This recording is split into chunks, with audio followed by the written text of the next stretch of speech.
I'm Alice Wisler. I'm the author of 5 Southern inspirational fiction novels. They all take place in North Carolina.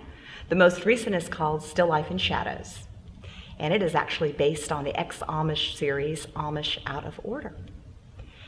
I'm here today to talk about creating some of those fun and memorable characters. I love doing that. A lot of people will say my characters are quirky, and that's probably because they're Southern. When you're going about to create characters, I would suggest, first of all, to eavesdrop. Don't be afraid of that.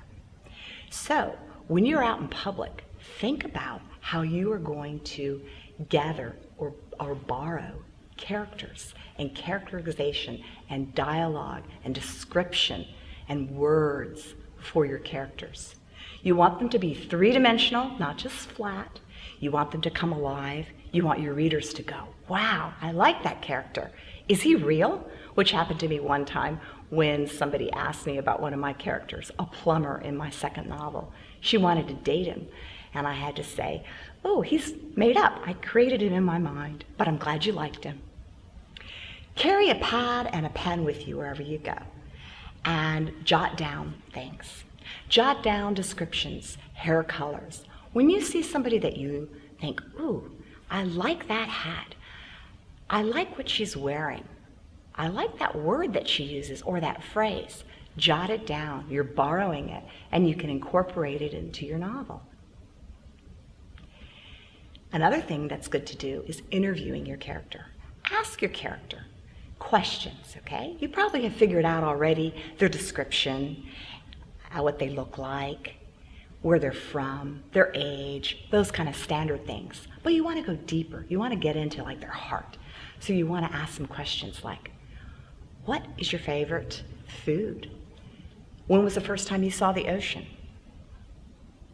Who is your first girlfriend or boyfriend? What are your fears? One of my characters feared flying on the airplane, which was crucial to the story. So everything, of course, had to be with her fear of the noise and sound of the engine of an airplane and actually getting on one, which she ends up having to do. After you interview your characters and you have the description of them, then you're going to incorporate them into your novel. So what you want to do is create a scene.